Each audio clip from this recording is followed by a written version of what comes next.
Hello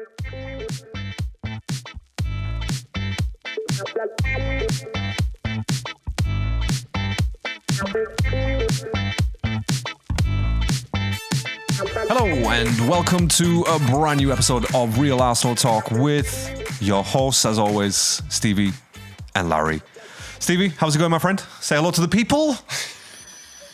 No, you need to use Bonjour. words. You need to use words, okay? You can't. We went through this last time. You need to use words.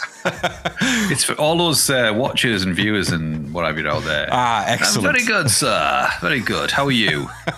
Apart from your bad dodgy tummy. I'm all right. Obviously, as you know, that I've had a bit of a cold in the last couple of days. Nothing too serious. It's passed. I had a bit of a runny nose, but my stomach hurts. So, you know, if you hear some weird noises, like what Stevie's doing, I don't know what he's doing. What's that, shoveling gravel? What are you doing? What the It's my feet on the floor. I'm outside. He's walking on rocks out there, mate. He's walking on stones. Hot stones. Hope everyone is well. Stevie is definitely well after those noises that you heard, and he's bouncing off the walls as we speak right now. So for those who aren't watching, that's what he's doing. But before we get into it, please don't forget to like, subscribe, comment, all that kind of nice stuff, because it helps the channel. And even if you don't like us, tell us you don't like us. Tell us why, and we'll discuss it, probably, maybe not. Right, tonight's episode, because obviously we're still a couple of weeks away from the beginning of the season. Is that right? A couple of weeks away? Yep. Or is it a week? It's Charity Shield next week, so Sunday. 2.5 weeks. Is it? What's that? Is it 14th? The beginning of the season, right? No. It's the, so... So the 14th is a week tomorrow. Yeah, but that's not when it starts. It's the week after. Oh, so it's Community Shield next week. Do you know what? Community Shield next week, yeah. Yeah, okay, that makes more sense. I thought it was this weekend, to be honest. See, I'm getting myself all hyped up. Excited. Yeah, I really am. Yeah, 16th of August. Fuck. The season has just come to an end, really, hasn't it? You know, that's why we were doing the pod tonight about the season finale, etc., etc. Yeah, finally, let's still right? Ride that wave. I mean, we are champions, so we don't need any excuses to ride waves. You know what I'm saying? We're gnarly dudes like that. So, but yeah, I mean, tonight's episode we're gonna discuss a little bit about the transfers, what's going on out there, stuff that we've already discussed. We're not going to go into too much detail because we've discussed it. Believe it or not. Please go listen to the other episodes, right? There's a lot of information. There's a lot of stuff going on in the episode, so please go listen. And then afterwards, we're gonna just pretty much round up the season. I mean, we've had a couple of months since the official end of the season. Obviously, once we lifted the trophy. So now, with a bit of hindsight, a bit of sort of looking back glasses and all that shit, we're going to discuss some of the best matches, some of the defining moments, or what we feel are defining moments, because I'm pretty sure everyone's going to have little differences in opinions, obviously, for what they feel. But yeah, Stevie, look, let's just get started with transfers, because, you know, we have one player signed, I think. Is he signed? He hasn't officially. I think he's on his way over from La Manga. I think he's on his way, isn't he? I know you're looking because you wanted it confirming from Steve Sports News. I know. You let me down. Stevie. That's all I've got to say about it. Look, it's the cat's out the bag. He's coming to us. He is staying at Newcastle. He is on his way. Unless Chelsea fucking come in like they always do at the 11th hour and go, yeah, we'll give you 120 million, and it's like, what the fuck? But no, it ain't happening. Okay, I'm just gonna say, right, if Chelsea managed to do that and Bruno, you know, he fucks off over that, then I would have lost all respect for my club, to be honest, because that's something that they should have probably gauged right at the beginning. You know, you can usually tell, I'm guessing, when we worked in car sales, right? And we knew by the sort of, like, you know, once we got into it, we knew what people could spend and couldn't spend, right? Without, you know, sort of offending them or anything like that. So we kind of knew what they were going to spend. But we'd never let them go elsewhere, right? Because you can gauge that from them. Say, oh, yeah, I'll get back to you tomorrow. And then obviously the usual questions, what can I do, and blah, blah, blah. So if that's something that they haven't gauged from the beginning, and that happens, the bad thing happens, then, yeah, it's the club's fault. It is the club's fault. There's no other way about it. But, I mean, that's the way I look at it. What do you think? I like that analogy, because when you think about it, so say, you know, we worked in the motor trade. Mm-hmm. So say a customer comes to you and say you work at a different dealerships. Say if I work at Audi and you work at Mercedes, I work at Virtue. And so the customer comes to me, and in this case it would be Bruno. He would come to me and say, "Look, Steve, I want to buy an Audi. This is the price for my part exchange. I'm happy with that, and I'm going to go home and sleep on it. Okay, but I've agreed the price. I've agreed everything. So it's agreed personal Just terms. a signature, Yeah. It's just obviously not a signature, and he hasn't put a deposit on it. You give him a ring and say, "Look, Bruno, we have this Mercedes." I'm not German, by the way, but yeah, beautiful. please. What? Oh, sorry, it's Mercedes. Yeah, I am working for Mercedes. I am German. Yes, absolutely. Please. I'm sorry, go on. Would you like to come in and see it? And Bruno's like, "Well, I've been in touch with Audi and they've offered me a deal. I'm really happy with it and I want to go with an Audi. However, because I'm in the country, because I'm in the area, I'll come and see you." There's no harm in dropping by, is there? Just a quick cup of coffee, Steve, Mr. Sir. Potentially, I'm not saying that is what happens, but that's what happens in the motor trade. You go and see another car. You might like the salesperson. In this case, you might like the manager. You might like the setup. And something might just sway you, like the Morgan Rogers thing. I know money was an issue with that one. But what happens if they do come in and say, "Look, 120, this is a setup. You're going to play every game, this, that, and the other. You'll play with Rogers, whoever." And he would as well. Blah, blah, blah. He would be the first name on the He team would. sheet. He wouldn't Absolutely. rotate with Rice or whatever. But this is a scenario that, to me, shouldn't happen, would never happen, especially when you've already agreed that you're going to go to a certain club. However, we know that football is fucking crazy and it potentially could happen. They are fickle, yeah. Footballers are fickle. Yeah, they Absolutely. are. But look, let's just believe that we've got the deal done and he's going to be an Arsenal player. Yeah, I mean, in reality, I'd say we're 99% there. He's ours. Do you know what I mean? That 1%. If that 1% happens, then fuck me. Like, no one. I don't think anyone would have actually, sort of foreseen that. But yeah, I think. Look, it is worrying because it's these moments where a player potentially could just be sitting at home with his wife and his kids, and they're like, "Are you sure you want to do this? Are you sure this is the team for you? Are you sure you don't want to go to Spain? Because Barcelona..." I think Rodgers could have been going through that as well. Absolutely. Not necessarily, but now he's signed for Chelsea. People say to him, "Is this the right choice?" I think he potentially should have come to Arsenal. But look, we'll never know. We're not privy to that. We're not sat with him. We haven't got fucking secret microphones here, there, everywhere. But it does happen, and you can't get away from that fact, can you? Oh, absolutely, mate. And again, it's something. I don't think it's anything to worry about at the moment. But, it is something to keep in the back of the mind because at the end of the day, these players are human. And sometimes, like, look at Xhaka, for example, the money that he was getting at Arsenal in comparison to what he got at Leverkusen, it's not even close, the money that he was getting at Arsenal. But because of family commitments and family issues and stuff like that, they moved to Germany. And so, again, it happens. It's one of those situations where obviously you're hoping that it doesn't, but all it takes is the wife or the boyfriend, the husband, whatever the fuck it is, whoever it is, one word just to be like, "Are you sure you want to do this? Are you sure this is the right team?" That's it. Once that doubt creeps in, that phone call from Chelsea all of a sudden for that Mercedes seems very like, "Oh, okay, well, they did offer me a Mercedes, so let me just go have a look at that." I could make 60 grand more a week. I could make 100k more a week at Chelsea. And that's going to sweeten some deal. Do you know? Like a 3-year contract, that's fucking 100 grand more than Arsenal were prepared to pay. Absolutely, mate. Absolutely. But yeah. And this is why we always, when we're talking about footballers in general, it's never just about the skills. It's the attitude. It's the upbringing, and again, it's you can see if a player or a person is educated enough to sort of weigh the good and the bad. Do you know what I'm saying? Whereas I don't think Rodgers. I'm not saying that he's uneducated, of course not, but I'm just saying, like, with Rodgers, he seemed like the type of guy where it's like, I'll go where the money is.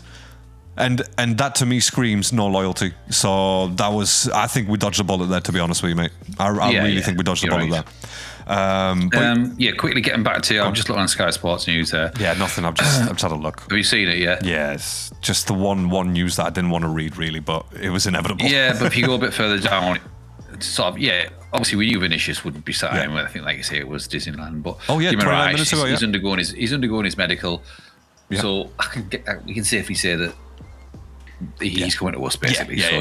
24 to 48 hours, they're going to make an announcement. Yeah, that's only 29 minutes ago as we speak. So literally bang on 7 o'clock, this news came out. But yeah, hey, brilliant. There you go. So all of a sudden that 99% is 99.5%. I don't know what the fuck he's doing on holiday. Do you know what I mean? I don't know. He's probably shoveling gravel as well, like you. But yeah, so I'm glad that at least we've got one player done, and I haven't really changed my mind on Bruno. I still think it's still underwhelmed. I'm a bit underwhelmed, but I'm also a little bit more excited as well, because it's like I was watching a few videos on what Bruno does and what he can offer, and you see some highlights, and then you think about Declan Rice, and you think how they could potentially complement each other so fucking well on opposing sides of the pitch. So yeah, I'm excited now, but he's still not the player that I really wanted. Like, for example, like a Vinícius, like we've said before. But to be honest, unless it was Kvaratskhelia, that's the only time that I'll be like, yeah, cool. Just knock on my door. Fuck, if they come in, then fuck it. It is what it is. They're going to be part of the podcast, aren't they? So they're recorded. But yeah, so Bruno. Hopefully we can get that confirmation tomorrow or Saturday, whatever it is. Probably tomorrow at some point. Yeah, that's definitely ours now. I think, like you say, I know you're underwhelmed, and I've been kind of not underwhelmed. I'm really for this, because I was always of the opinion that we needed someone to rotate with Rice, and like you say, I said to you on previous pods that, or even like just text messages, that he is without doubt Newcastle's best player, right? Don't forget, he was their captain, right? The percentage rate when he was playing for them was way superior than any Arsenal player. The stats for ball possession, ball recoveries, goals, he's better than any Arsenal player in that respect. You know, he's a winner. He's another winner adding to our already, like, he's another winner, like with Gabriel, with Rice, you know, Saliba, you know, Odegaard, all captains, and this is what we want, as many captains as we can on that pitch. No, seriously, him and Rice on the pitch together, both leaders, both want to win, right? Know, but I'm just thinking of Unai Emery and making 5 captains, you know. And that was, and again, but that reaction that you've just given there, that sigh, that's exactly what the first thing that popped into my head is like, oh no, we don't need that many fucking captains. Like, I don't like the fact that there's 2 big captains in Rice and Odegaard. I'd want one of them to be the de facto captain, and that's it, which obviously in this case it is Odegaard. But I don't even like that situation, that scenario. Like, if you add another 3 fucking captains in there, we've got Zubimendi in there, you got Gabriel in there, you're going to have Bruno in there. That's 5 fucking captains, potentially 6. Exactly. I agree with what you're saying there. Too many cooks spoil the broth, etc., etc. Yeah. But I think what you're missing is the fact is that the position where we were with Emery, you know, we were mid-table. We had mid-table players. Our players were fucking nowhere near the caliber of what they are now. The players that are coming in, the players that we've got, are kind of like, you know, the world class, the winners. Well, not world class, but you know what I mean. They're all winners in their own right.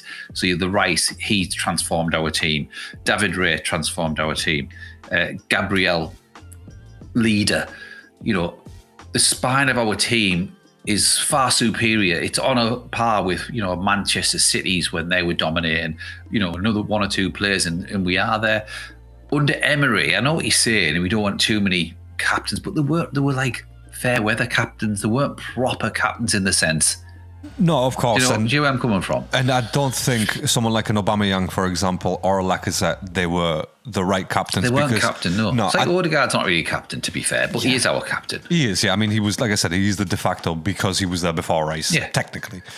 I think what I was trying to come across is that, you know, Guimarães has got so many attributes that will complement our team that's why I'm excited about it, because he can slot straight in.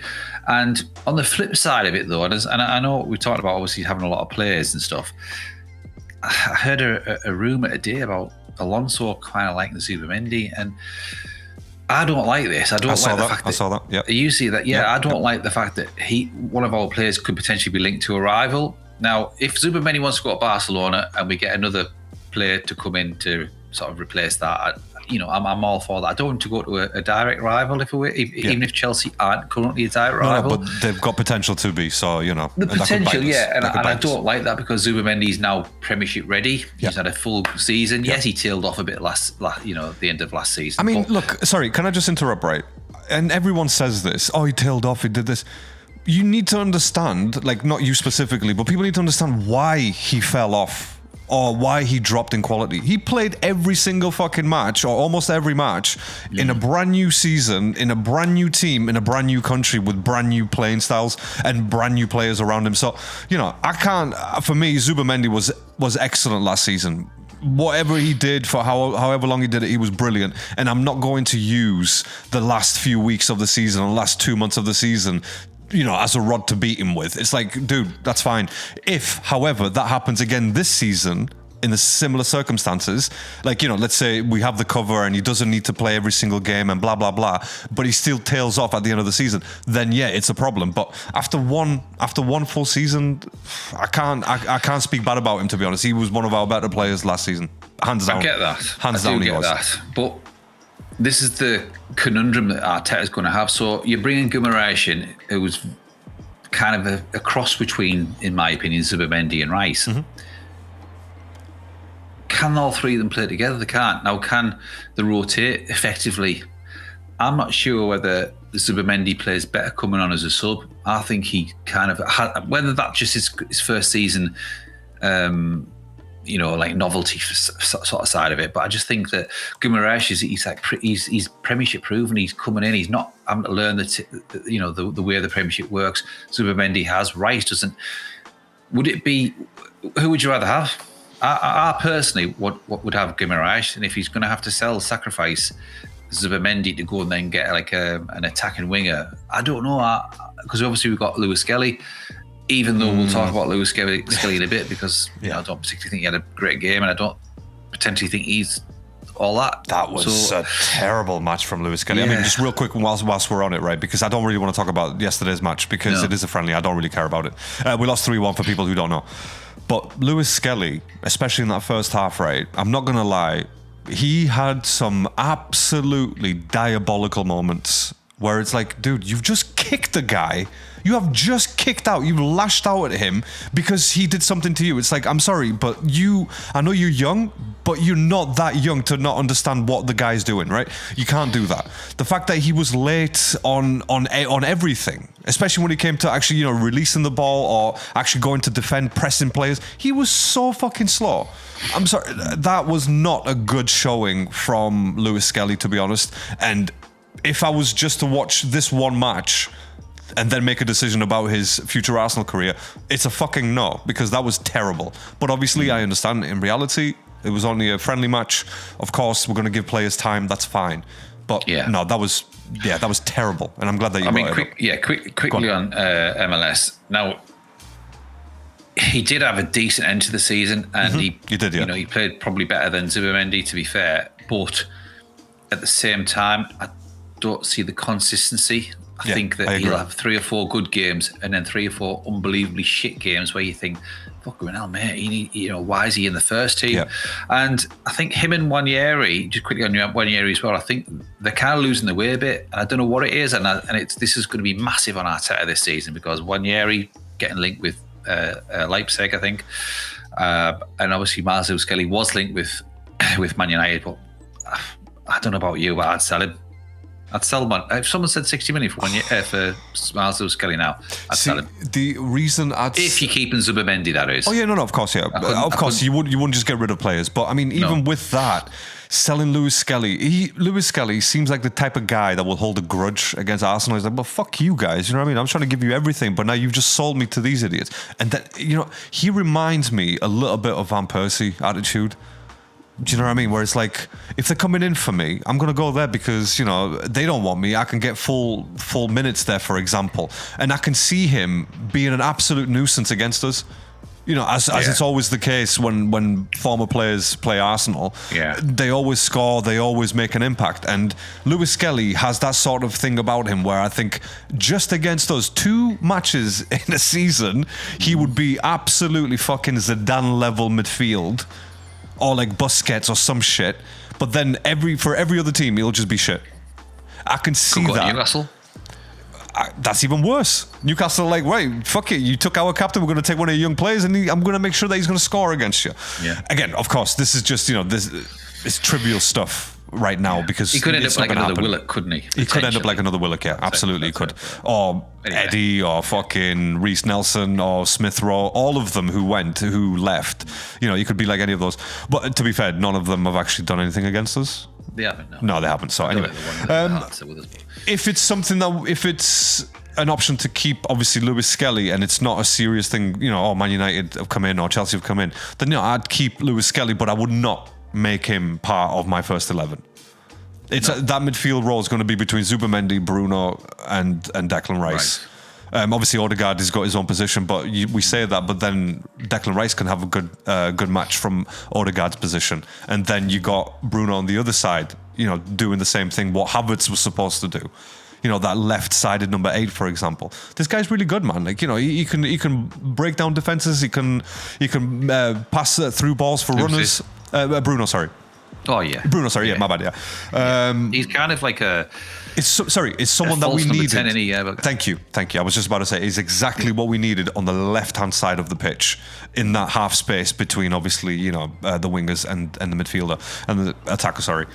So yeah, I'd keep Lewis Skelly, but I'd probably make it his last season. I'll be honest. And this is the time where we're going to see. I'd stick him out on loan.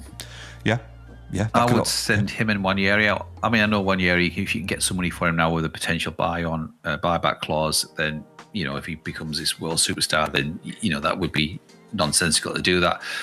But I think with Miles Lewis Skelly, I think he's going to struggle for game time unless it's like we have like a massive run of injuries. Which, it could happen.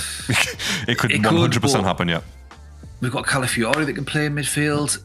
He had a good game, by the way. He had a good game yesterday. Do you think? Sorry, in the first half, he had a good game, and I say that is because even the commentator he said what I was literally thinking in my head. He's chaos running. That's what he does. He's very chaotic when he runs up the pitch, and I love that because he's such a tall player. He's strong, maybe not the fastest, as you've said before, but I like him, man. I really fucking like him. Calafiori, I think he's brilliant, and Nkapie, terrible game yesterday.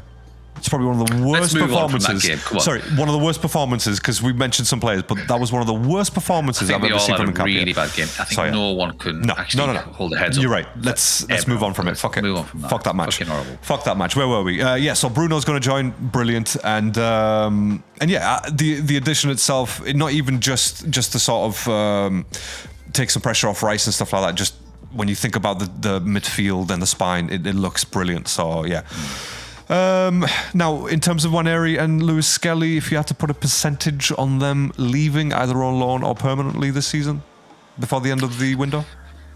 Well, quickly on Nwaneri, I think he didn't. So I think Arteta left him on purposely last night. I think he took everyone else off that he was. Sorry, shop window. Yeah, 100%. Yeah, and he didn't paint himself in many nice colours because he was fucking dreadful. I still think there's a talent there. I really do. I think he's very, very, very good player, but I think he's a confidence player. I think we've said it all along. If he goes to a Leipzig or anywhere else that's going to nurture him properly, he could be fantastic. He could be really, really good. And I think we're probably going to sell him, personally. I do think we're going to sell him with a potential buyback clause. But I do think he's going to go. Miles Lewis Skelly, on the other hand, I think Arteta does like him. I think do you see the size of his fucking legs? He's absolutely, he's like, reminds me of Roberto Carlos legs. And how big his fucking thighs were. Yeah. He just actually looks a bit too overweight, a bit like Jack Wilshere used to. I think everyone in that match, especially the ones that we hadn't seen during the World Cup, they all seemed a bit jacked. Like they all seem a bit like pumped up, didn't they? And I don't know what's going on there. So whether that's the extra calories or, like you said, maybe they worked out a bit too much to put on a bit more muscle. I don't know, but it's if it's affecting his fucking playing style and his running, then he needs to slim the fuck down. So for me, Nwaneri, if I had to make a choice for him, I'd probably ship him off to Dortmund. I feel like Dortmund. Is it Dortmund or it's Leipzig? It is Leipzig that are interested. But for me, because I think, aren't we interested from a player from Leipzig as well? I think there was a player that we're interested in. Like, I think it was like. Well, Diamandi's just gone to Madrid, hasn't he? Which is very bizarre. Yeah. When we're getting back to that, he signed for 120 million. We're gonna have him and Vinícius. What the fuck? I mean, are we gonna keep them two happy? Really? I mean, look, Diamande, for example. I mean, that guy's young, so he can shut the fuck up and sit down and and respect the order. But I don't think I was reading social medias about obviously Vini not coming to Arsenal and re-signing, and people are like, oh, I'm a Barcelona fan and I was scared that Vini was going to leave, but I'm glad that he's staying now. So it's like, right, okay, that makes sense because it's Vini and Mbappe in the same team and Bellingham, and it's like three hotheads, three hotheads, three alpha males trying to be the king. Recipe for disaster. Oh, absolutely. And I'm here to watch it, mate. I'm here to fucking watch it. So, but the fact that he signed a 6-year fucking deal, man. A 6-year fucking deal. Come on, Vinny. That's just slapping us in the face, really, isn't it? Well, I think they've done it because they'll get a bigger fee for him, won't they? If he does decide to fuck off after a year. I think that's what they've probably done, because obviously he was running his contract down, he only had a year left. I mean, he was still going to be looking at 120 million-ish, weren't they, for someone with a year left, which is outrageous, really. Mm-hmm. Yes, he's a great player, but, let's put the Vinny one to bed. Yeah, We've of course. both said, great player, bad attitude, brings trouble with him everywhere he goes. Mm-hmm. I think in the Premiership, we're already hated. I think he would just add to that hatred, and people like I know Buck was mentioning it. Look at that. I don't care. Bring it on. I do. I think we. I said that from the beginning. Like that. I said that from the very fucking beginning when that rumor started. I said I do not want this guy because of the reasons that you just mentioned. So no, absolutely, I agree. And again, look, don't get me wrong. Of course, I'm a small bit disappointed that we didn't get a superstar. But again, just repeating myself, it was never about Vinny. It was never about just Vinny. We need superstars in the fucking team. He just seemed to have been the one that was kind of available. Whether he was using us for negotiating, whatever. Yeah. That's fine. People do that. And again, we mentioned car sales, same thing. There's no reason why multi-million or multi-hundreds of millions of pounds, when that's discussed, there's no reason why people wouldn't, talk about it properly like we did in car sales. Vinny, fuck that guy, that's done now. And 6 years, does that mean anything? Does that mean that Real could potentially get rid of him in the next 2 seasons if he doesn't perform, but obviously command a little bit more money for the transfer? I don't know. But I genuinely don't think that we're ever going to go back in for Vinícius Júnior, like even as a rumour. So yeah, fuck that guy. But yeah, in terms of other transfers, Stevie, I've seen Njai from Everton, who I do rate. The problem is he a left winger? Is he right winger? But I do rate him. Now, if we got him, I'd take him. I'd take Rashford. I said before. I'd take Rashford, yeah. I would take Nico Williams. No. I would not take Nico Williams, purely because his price tag is going to be outrageous and he's not worth... It is, mate. They were talking about over 100 million. No, I've seen 60 to 80. Fucking million pounds, sorry. Yeah. 60 to 80, he's worth it. I still wouldn't take him. I mean, he's as quick as Martinelli, but he's got an end product. Does he though? I mean, last season he played, 3 matches altogether? So I can't. I'm sorry, but I can't. Right, I'm just going to look at Nico Williams' stats from last season. Right, 2 seconds. Yeah, but when they played the Euros, he was electric. He was really good in the Euros. Him and Yamal were fucking awesome. That was 2 years ago. Well, he's still only young. Childless. I was childless 2 years ago. Things change, man. Shit fucking happens, man. Like, there's no way on earth this guy is good enough. Transfermarkt. Thanks, mate. Transfermarkt doesn't want to open that page. Stats. I'm just interested. So, 20 starts. How many goals? 6 goals, 3 assists. How many did Trossard get? How many did Martinelli get? Sorry, hold on a second. Wait. I'm sorry, we don't hold Martinelli or Trossard to the same level as you're holding Nico Williams, mate. Like, Martinelli and Trossard, they were interchangeable. Yeah, but Solis is better. Solis has had better seasons than Nico Williams has. Like, if we're going to look at it just at stats, but all I'm saying is that he's nothing that exciting. Like, Nico Williams, like you said, in the Euros, yes, buy him then. Don't wait 2 fucking years after injury and after other people come into the team and fucking, you know, playing style changes. I just don't think he's worth that 60 to 80 million. Like, even if it was 30 million, I still think that's wasted money on a player that we don't really want.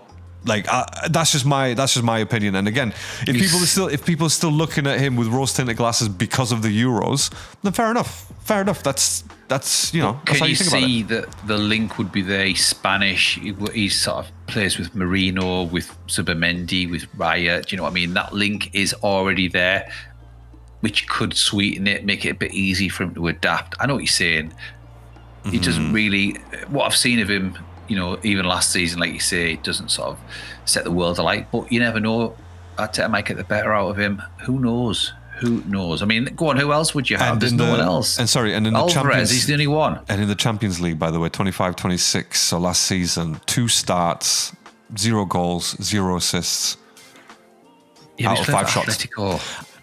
My point exactly. You're talking 60 to 80 million for a player who plays for Athletic fucking Club. It's like, that is not the 50 guy. for Zubimendi for Sociedad. He was the captain. He was a fucking good player, and Arteta's been watching him for a long time. You know, I'm sorry, but basing Nico Williams' purchase off one tournament 2 years ago is not right, to be honest. Like I said, even 30 to 40 million, I don't think. I think that's wasted money. The season and we haven't signed a left winger and he's available. You're signing him. Desperate. That's desperation. Yeah, you are though, aren't you? No, but that's what I'm saying. Like, that's okay. Obviously, we're hoping. Is for he the better club. than Madueke? I don't know. Debatable. In the Premier League, I'm sorry, but in the Premier League, when did Nico Williams ever prove himself in the Premier League? When did Madueke? For the last 3-4 seasons, he scored goals. I'm sorry, Stevie, I've got recordings. Of you praising Madueke when Saka wasn't playing, and me the same. By the way, I was the same. Absolutely, praising him for the odd shot. But that's fine. That's all he. Decent. Yeah, but that's what Williams will do. Yeah, but exactly my point. We don't need another Madueke, right? If anything, fucking ship that cunt off to the Athletic Club. Well, I know, we don't need. Do you see what I'm saying? Like, I think that's wasted money on Nico Williams. Who else is there? Come on, who else is there? Oh God.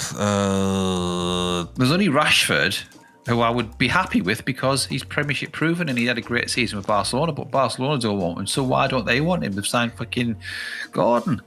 That's questionable, isn't it? That is questionable. It is, as much as I think, you know, if we can sign him for 40 million, yeah, he's obviously an upgrade on Martinelli. Yeah. But then do you sell Martinelli? Fucking, it's crazy, isn't it? I mean, Martinelli. Sorry, are we saying swap Martinelli? Because I didn't catch that. No, would you have any, let's just go back to, obviously, you quaffed at NJ. Do you not rate him? No, I mean, if I'm underwhelmed by Bruno Guimarães, who's actually done, who's had impact in the Premier League with Newcastle, there's 100% no on NJ. So, but again, maybe I haven't given him enough of a chance. But it reeks of desperation, Stevie. We're not going for superstars. We're going for players who are going to be behind. There's no superstars left. Try the fucking go out there. Like they talked about Leao, for example. Even though I've never rated Leao. Leeds are linked with him. That shows you how much his stock's fallen. There you go. But no, I mean, why would you spend money on a player just because he's the only one available? The way I look at it offer Trossard. You should have offered Trossard a better contract, like 2-3 years. But he got the job done. He was proven. No, he's too old. You need to move on from Trossard. I slated him too much. But anyway, Nico Williams. Let's say Nico Williams comes in, for example, right? It's going to take him at the very least a year to get used to the Premier League. Mate, it took Zubimendi so just over 6-7 months. So we don't know. Because who's he played against? Fucking Norwich. No, but I'm saying who's he played against in pre-season? We still can't make that decision. For all we know, we're going to see him in the first match against Coventry, and he's going to fucking break a leg or some shit, or he's going to pull a hammy because of what's it called, the pressure of the Premier League. But what I'm saying is, if it took Zubimendi, who is a seasoned professional, like who's older than Nico Williams, for example, and who doesn't have that same role as Nico does. then, it's, of course, there's a guarantee. I guarantee that it's going to take Nico Williams at least a year to get used to the speed and the tackles and the physicality. Right. Look, you might be right, and there's no denying the fact that for people that come in to the Premiership from overseas, regardless of whether you're Vinícius, he could have done exactly the same. Could have took him a year to get used to it, because obviously the hustle bustle would have been targeted left, right, and centre, like Grealish was. And you could be right about Nico Williams, but obviously that's where the management comes in of rotating, right, playing them at the right time, easing them in. But at the end of the day, there's an issue on our left side, and that left side isn't getting. We should have had this that should have been the priority side. I know that all this bullshit with Vinícius. Act like a proper winning mentality club. Don't wait for the play. We should have actually thought to ourselves, no, he's not coming, right? We want someone who wants to come. Let's just go in and get X or whoever. I know Vinícius is like cream of the cream, if you creme de la creme, cream of the cream, whatever. But who would you go and get? You can't get Kvaratskhelia. Barcola's the only one, but I don't rate him. We should have acted like a proper club and just thought, let's go and get players that aren't debating and try to use leverage, this, that, and the other. Do you get what I'm saying? And who else is there? The only person for me is Alvarez. I know you're saying he's waiting for Barcelona, but right, look, just go. That's not going to happen. Do you want to come? That's not going to happen, I don't think. Yeah, do you want to come? No, right, let's move on. We're not. We're acting like a fucking mid-table shit club. Tottenham would have gone and do it. It pains me to say it, but they'd have gone and got the job done. Chelsea would have gone and got the job done. I'm not going to repeat myself about Chelsea and Tottenham, because I told you, desperation is exactly what they're doing. Chelsea, they're not about selling Neto to Man City. Mate, they have to. Have you seen their squad list? It's literally, they can invade a small fucking nation with the amount of players that they have. Yes, I know. It is outrageous, mate. Of course they have to sell. It's not because they want to. They have to. They have to sell because they got done by the fucking, the PSR or whatever the fuck it is now. So would you have, is it Ryan from Bournemouth? Is it Ryan? Yeah. Brazilian winger? Ryan. Ryan, I think it is, isn't it? Yeah. He seems all right, but what price? Is he right or left wing? I don't know. I think he's right wing. I know. He's right wing. I'm thinking that as well. Ooh, yeah, I think I've seen him on the right. It looks good, very good though. Very good. Exactly. So, I mean, there is players out there, but it all, you have to consider the price point of these players and their previous experience. The 128 million, for example, that we were going to spend on Vini, once that was happening, no one batted an eyelid. No one batted a fucking eyelid. No one said that's going to be too expensive, blah, blah, blah, they're going to afford it. No, because we recognized superstar equals big money. And that was big money, but it could have been worse. There's been worse players that have gone. Do you know what I mean? Like Mbappe went to Madrid from PSG. How much was that? 160, 180? Yeah, something like that.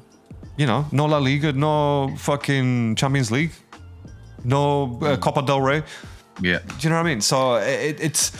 Yeah. I think the worrying thing, like what you say there, is, Vini is the creme de la creme. He would have been. And when you were on about underwhelming signings, like who was doing it in the Premiership on the left wing last season? I mean, I quite like Somerville, but he would have been underwhelming, wouldn't he? Yeah. Crescencio, I mean, last season or the season before, I would have liked him. Name all the left wingers in the Premiership that were banging, smashing it up kind of thing, that were banging goals in, that were, No, they weren't. Doing a load of assists. There wasn't many, was there? No, even Doku, who was the most liveliest out of all. Doku is the only one. But he wasn't really that good last season. I love Doku. I know you do, but I would have had Doku. He reminds me of Leao, like a shorter version of Leao. It's like a bit of hype about you, but there's really nothing just apart from head down and running. We've got Martinelli for that. We've got Madueke for that. Like, we don't need another player without fucking brain cells. We need players who actually think about what they're doing, look up, and sort of know where the ball needs to go. But yeah, I'm just looking at some of the wingers, and I'll be honest with you, mate, it's not looking good. Nah. What, the ones that are in the Premiership? What about Mitoma? He's all right, but again, he's like a Trossard almost player. Yeah. Where you're not starter, you're going to be second. Cody Gakpo, he was shit as well. Garnacho. Brennan Johnson. No. Exactly. Hwang Hee-chan. Wow. Jadon Anthony. Denyan Nonto. No, you're not going to fucking go for any of them. So, yeah, I mean, Gordon's gone. Palmer's not going to fucking go anywhere. Crescencio Somerville, where's he gone now? Gone to Roma, hasn't he? He's going to Roma? Yeah, there you go. So he's gone. We've got Eze, we've got Martinelli. Grealish, you're never going to buy Grealish. You're never going to get Harrison. Jared Bowen. Right wing. Exactly. And plus age. And let's face it, he's good, but I don't know yet. Doesn't he, I think. Oh, well, there you go.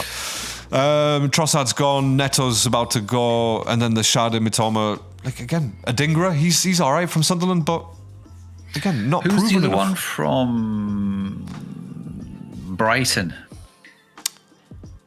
What else have we got from Brighton? So we've got Mitoma. We have... Oh, good. I have to pay for the other two. Yeah, I'm not doing that. Literally, it stops at a certain point and you can't go any further down, so fuck it. But he's decent. I think he did the shot against us and Raya pulled out that amazing save. I can't remember his name, but I like him, but he's a right winger. So, we're snookered really. Yeah. You'd have to go abroad. And now the other person I was thinking about was the Norwegian guy that Tottenham, Spuds have been linked to him. I can't remember his name. But he set up both the goals for Haaland.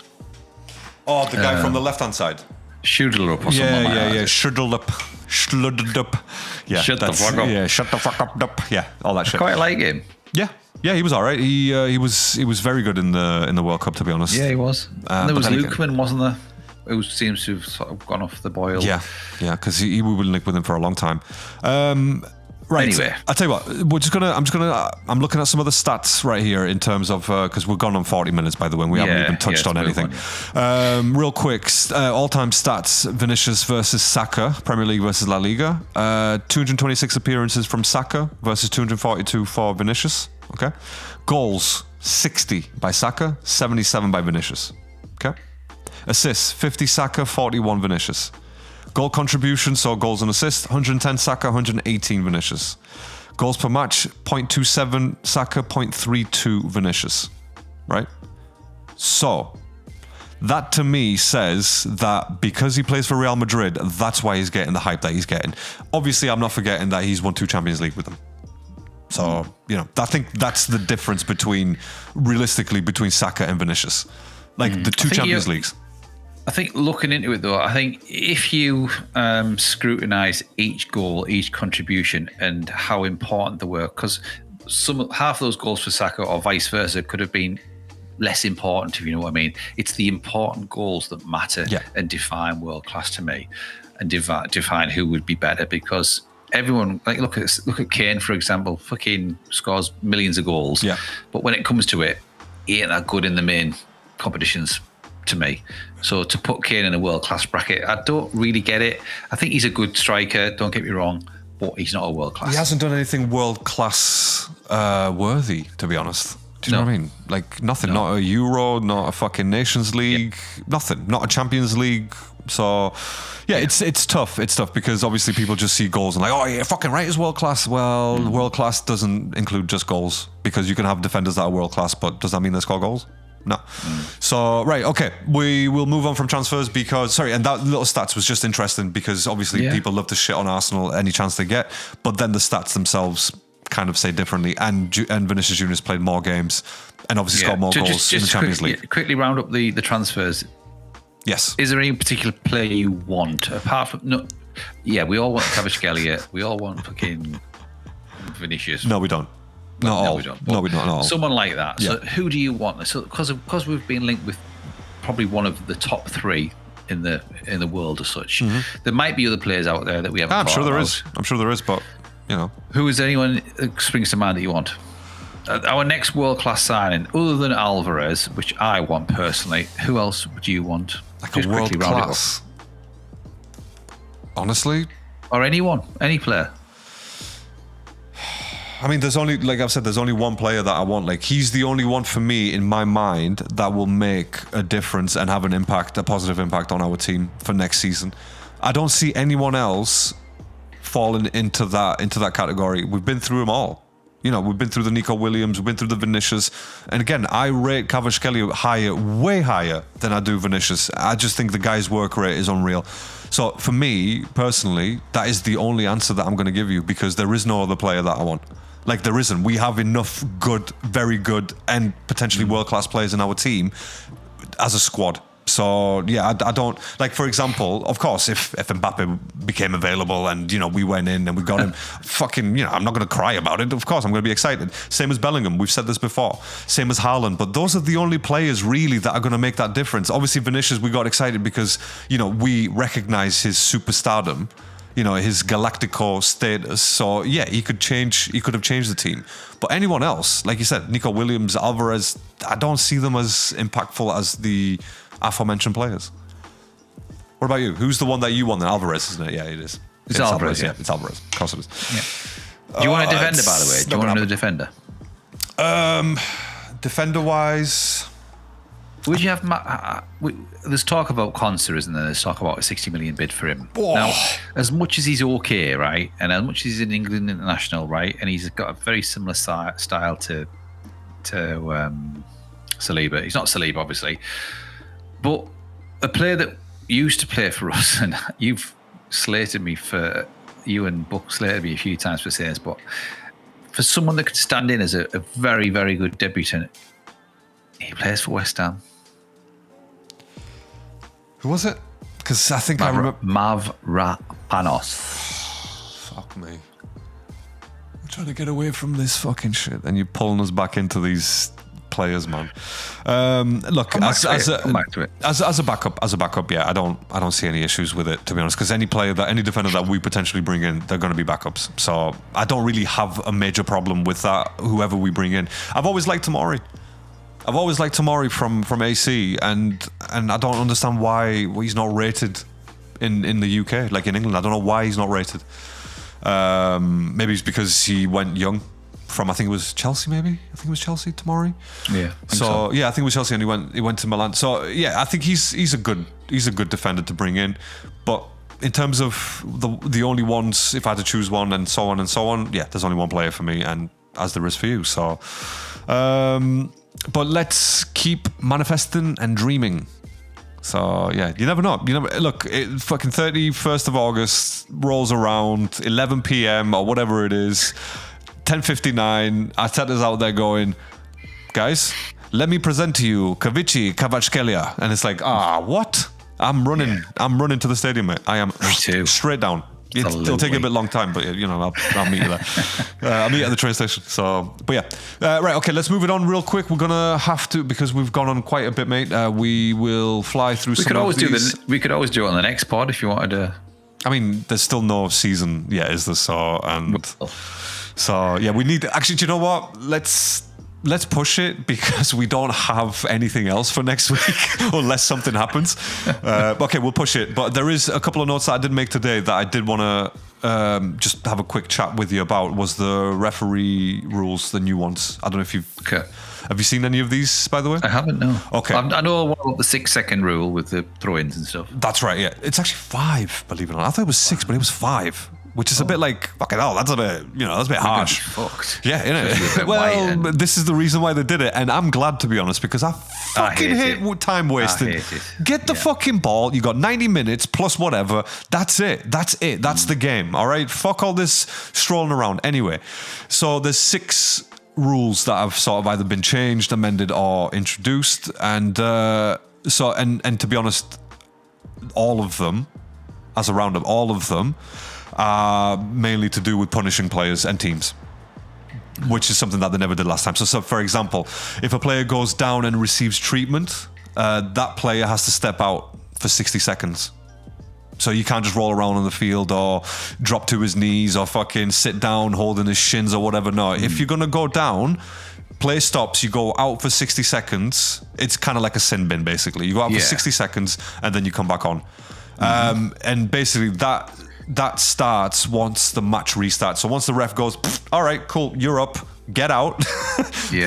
60 seconds and then come back in. Obviously, he'll wave him on. But I think that's brilliant, because I don't think... And the way that people need to think about this is if let's say it's Arsenal and we've got a team that's chasing a goal, it's 2-1, they're trying to fucking break us down, and then all of a sudden we're down to 10 men because Lewis Skelly goes down holding his fucking knee pretending, right? Yeah. I hate that. I would hate that. I'd go down and give fucking Lewis Skelly a yellow card myself. Get out. Yes. So I think that's a very good rule, to be honest. It's going to affect all the teams positively and negatively. It's just the consistency, isn't it? Exactly. As long as it's Thank consistent. You. That's all we care about. That's all we care about. And I think that's the whole point of these, because it's not like black. It is black and white. There's no real grey area. Obviously, you got the 5-second countdown for the throw-ins, and I think it's been said that's going to goalkeeper one as well, hasn't it? Yeah. That's good. I'll mention that next. That'll go to a corner, won't it? I think. That goes to a corner. There will be a visible timer. I've been reading. So like in basketball, they've got the shot clock. So and that's for the basically the countdown for the throw-ins. So I don't know whether that's going to be on the big screens. Yeah, so a bit like tennis as well, when they have the time for the serving and things like exactly. that. Exactly. So again, very good. I don't mind that, right? These are good changes to football. And then obviously you've got the goalkeeper. If he delays a goal kick, they get a corner. And let's face it, any team playing Arsenal, they're never going to do that. They're gonna fucking. Do you know what? They will 2-foot their own keeper if he lets a fucking corner happen because he was time wasting. Very good. I really enjoyed it. And delaying a goal. Is it going to be? Go on. Sorry. Yeah. Go on. Sorry. Go on.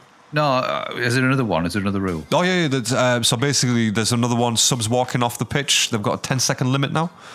So they can't just fucking dawdle across the pitch. They Is there going to be a timer for that? I'm guessing either it's going to be on the ref's wrist, the timer, or it's going to be a visible timer that starts. But so if they go over it, that player coming on can't do that until the next stopper plays. So the player subbed off will get off the pitch, but if he's wasted over 10 seconds, the player coming on can't come on. So basically leaves the other team with 10 men. Which I think, again, very, very good because it's a punishment, right? Yeah. It's not a reward. It's not you're not gaining time. You're actually losing players. You're losing bodies. So again, another good one. How long it takes for all of these to be implemented properly and other players, being aware of it, I don't know. That's going to make it fun. And a couple of last ones. VAR can review and overturn a second yellow card. I don't know if you read this one. No. So they can review and overturn a second yellow, but it cannot give a second yellow. So if a ref gives a yellow, the VAR can't go back and be like, oh no, that's actually a second yellow. Or if the player's already got a yellow, obviously the VAR can't be like, they can't intervene to tell the ref. Isn't that what it is at the minute though? Well, I think again, it's debatable what VAR is doing at the moment. So, and I think this is pure black and white. Again, it's written down. So, can't give a second yellow card. He can overturn them as always. And now hair pulling is now deemed a yellow card and not a red card. Red. So, it's a bit shit. I mean, how do you downgrade hair pulling? We're men, for God's sake. Hey, your hair shouldn't be that long, but even if it is, that doesn't mean someone should pull it. The fuck? So, yeah. And that's a bit shit. Yeah. Yeah, I think so as well. That was probably my least favourite one. The other ones are actually real good because they will make a difference. Oh, we're hoping so anyway. Right. Is there going to be one about if the goal... Is it going to be VAR in case it goes out for a corner and it... if it comes off a defender and they give a corner when it's not a corner, is it going to be VAR for that? Nothing's been mentioned like that, but I would assume that no, I don't think VAR's going to intervene with that. It was in the World Cup, wasn't it? So I thought they might be introducing it now. I think so. Anything in the World Cup or in the Euros that's introduced, we usually get them like 2 seasons later. So yeah, absolutely could be next season introduction or obviously after the Euros, the season after. There's a lot of it's very frustrating that. Yeah, and look, I personally, if we're going to have VAR, I don't want VAR to intervene for that type of shit. It's unfortunate. It's the game of football. We've played that football before where we haven't had a video fucking assistant referee. If the ball goes out, it came off you. 3 players saying it came off you. Guess what? It came off you. Whether it did or not, it doesn't matter, right? So I think that's just part of the game, and I really don't.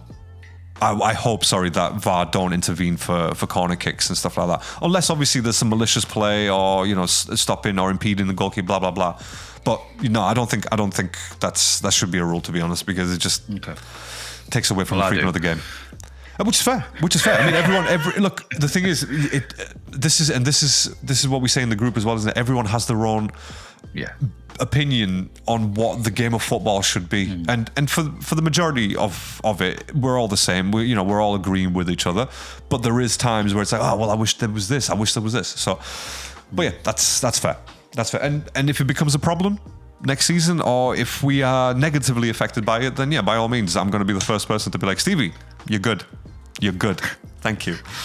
SSN over here. So there you go. Brilliant. Okay. Is there anything else that you want to bring up in terms of transfers or what we have discussed this evening? No. Are we doing the 3 do them next episode? We said that right? Oh, next episode. We're not going to do it now. We'll do that next episode. And because like I said, we need topics, man. Yeah, I could have come up with something else for next time, but there you go. It's fine. And by the way, I go on holiday tomorrow, so from now until next Monday, sorry. Yeah, I'm not doing any research, so...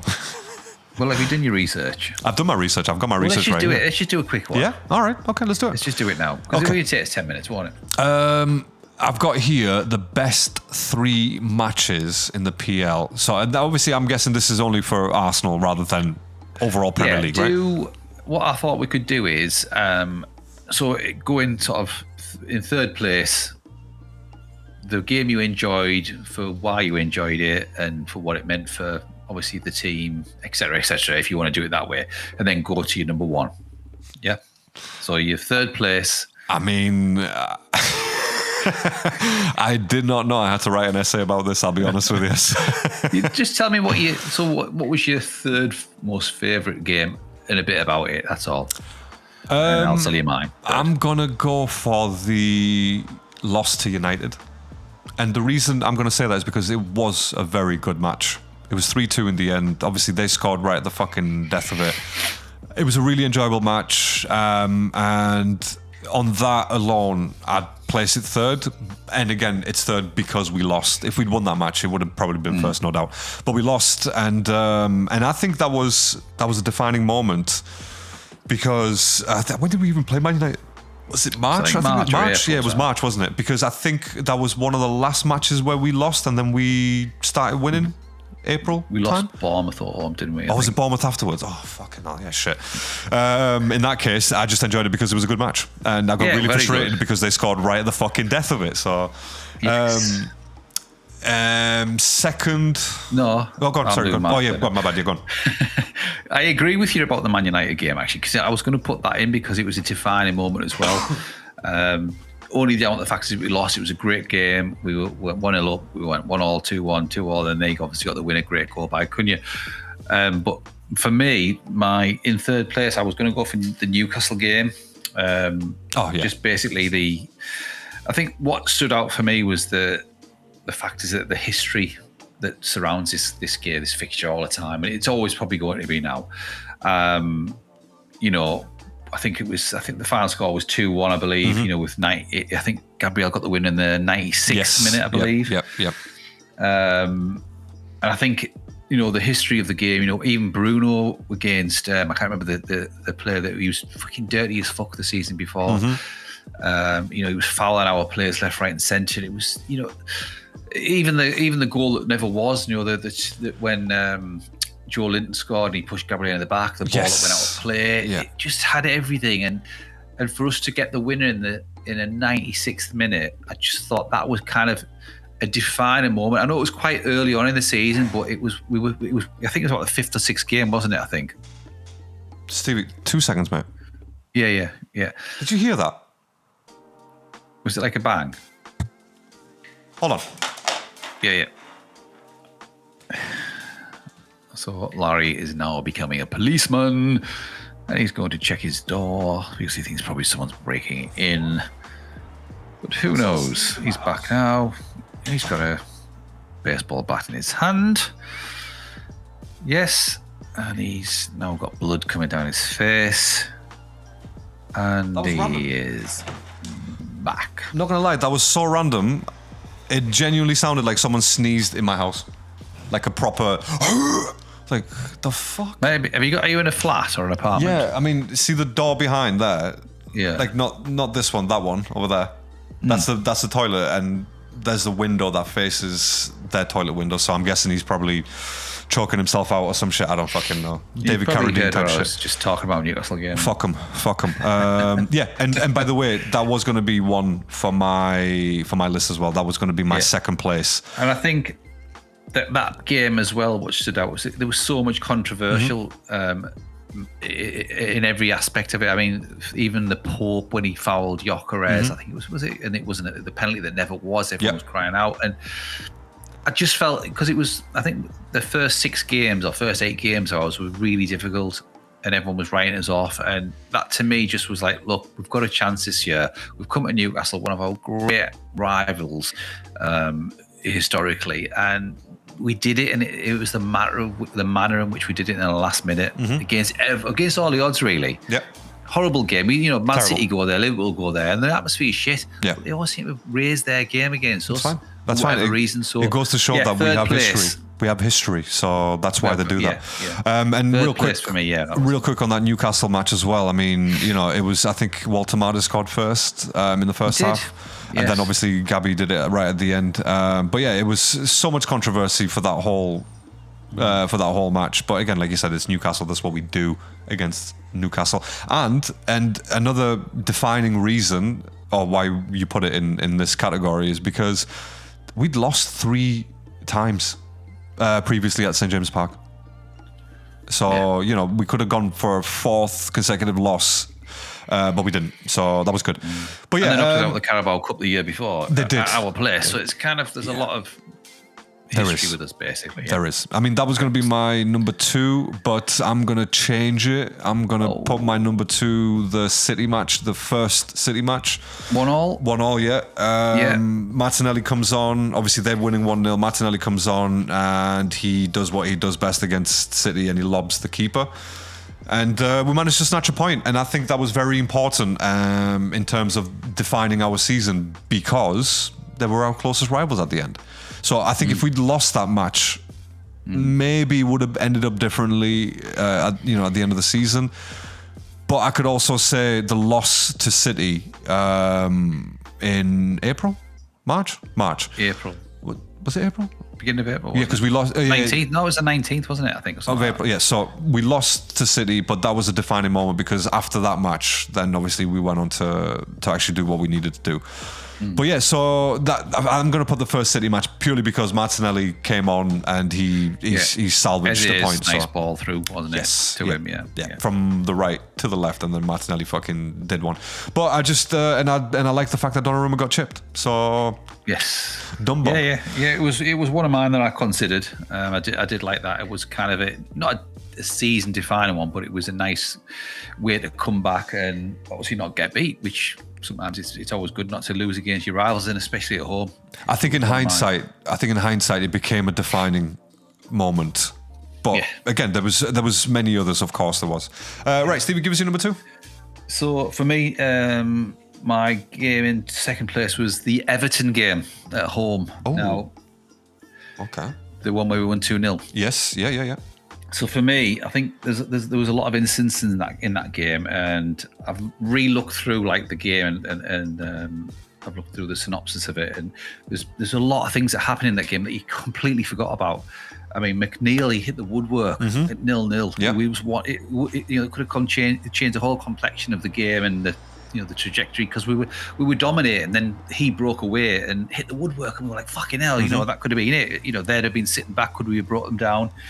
And that was and then obviously we had the first goal, which was an error by Pickford. I mean, Max Dowman, he got like a throw in, I think it was, and tried to do it quickly.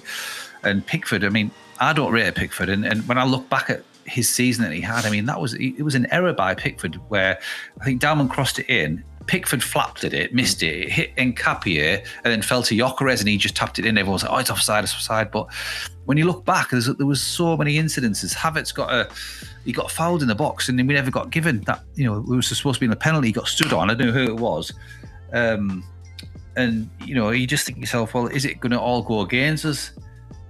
But obviously, for me, the end of it, when we were 1-0, they were pushing. Then the rest, obviously, Martinelli finds Max Dowman. And Max Dowman runs into an empty Everton goal. So, it had everything that game, I thought. And it did. For me, and I think I might have sent you a text, I think you might remember, I said, this is our season. I just had that feeling after that game when we went 2-0, and I think I might have said it in a text before. I just said, I think it could be our season after us. But do you remember or not? I think it was one of those texts that we did sort of pass to each other, and I did mention it. I have this fond memory of me saying that, I'm a believer, but I don't know what match that was or after what match. No, that was after that game. I'm pretty sure that you were the non-believer. No. I do have texts. I do have recordings. 100%. Yeah, 100%. You were not at the same level of confidence I was when I said those lines. Fuck all the rest of them. We are winning this. That was even after the Everton game. I'd kind of doubted it after the Everton game, but at that moment in time when I saw Max Dowman rolling the ball in the net, I was like, do you know what? I'm kind of believing. And then I think we might have lost against Bournemouth or something like that. Immediately afterwards, yeah. Yeah, but that was euphoric for me, that moment. It wasn't the most defining moment, because obviously I've got a match for that. But for me, just seeing Max Dowman score, the youngest ever Premiership scorer kind of thing, it was magical.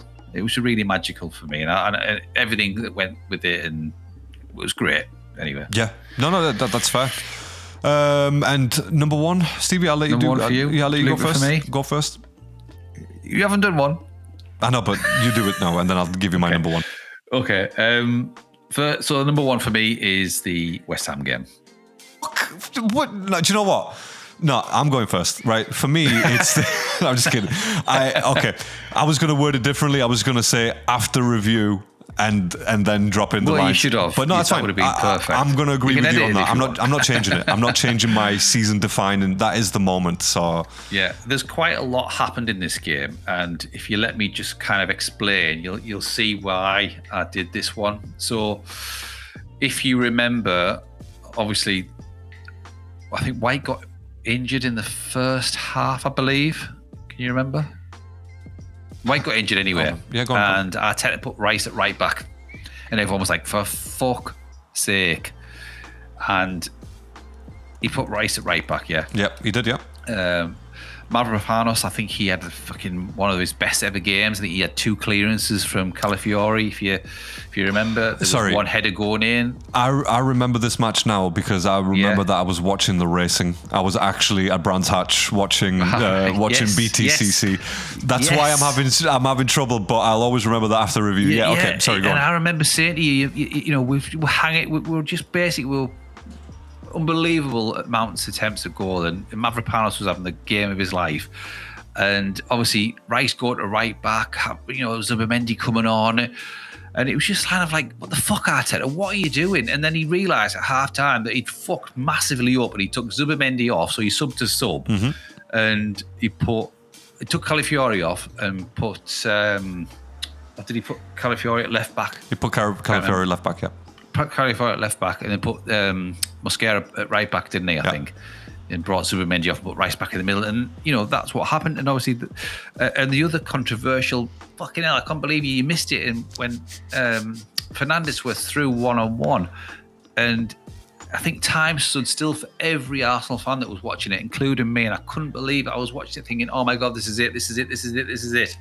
And he fucking missed it, and he fluffed it. Well, he didn't fluff it. Havertz saved it, but he took one too many touches, and it was like, shit, we've got out of jail. We've kind of escaped. And then obviously Odegaard comes on, and Eze comes off, and Havertz comes on, and the whole game kind of changed. And Odegaard was he had a good game, to be fair, when he come on, and he set obviously Trossard up, and we thought that was it. And then Callum Wilson. Review.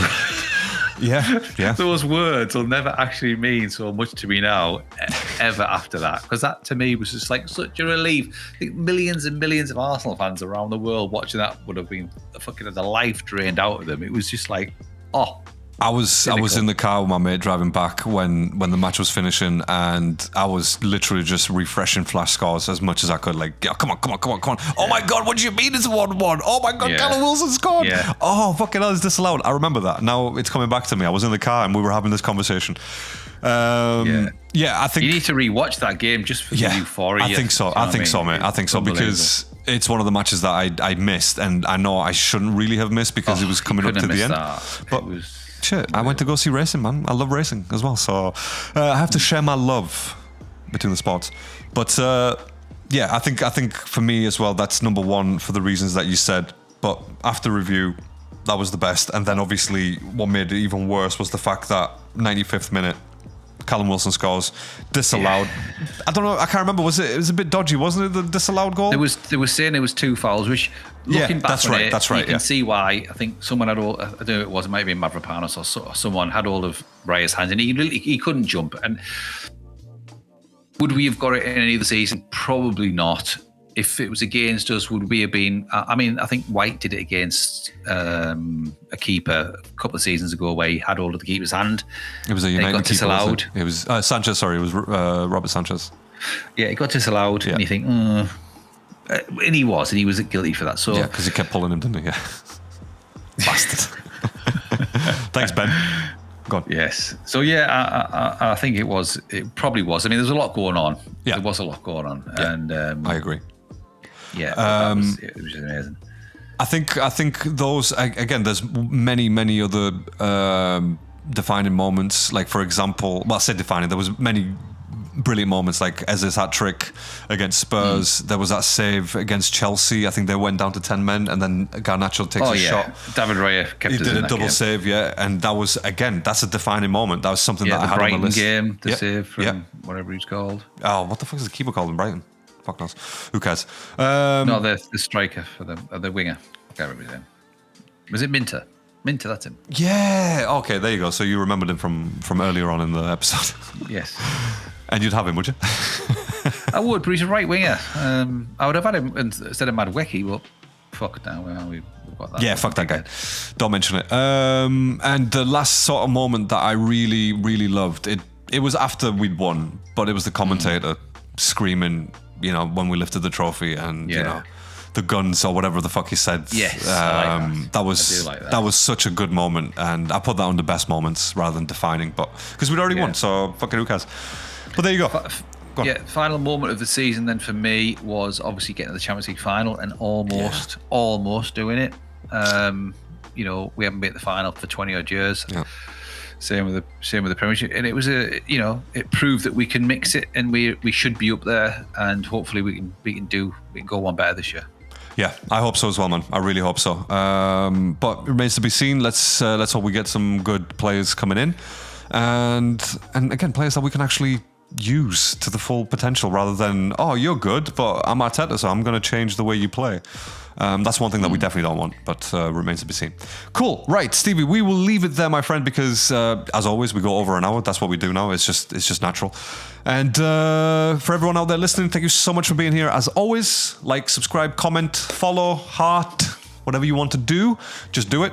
And again, if you don't like us, that's fine. You can tell us why you don't like us. If we're talking shit, tell us we're talking shit. It's fine. Anything, just bring it in. Stevie, do you want to add anything to this? No, I'm just kidding. Right, thank you so much for being here. We will catch you on the next one. Until then, stay safe, stay alert. Stevie, send us out, please. And this is what we say at Real Arsenal Talk. Au revoir, oui, si, and arrivederci. Arrivederci,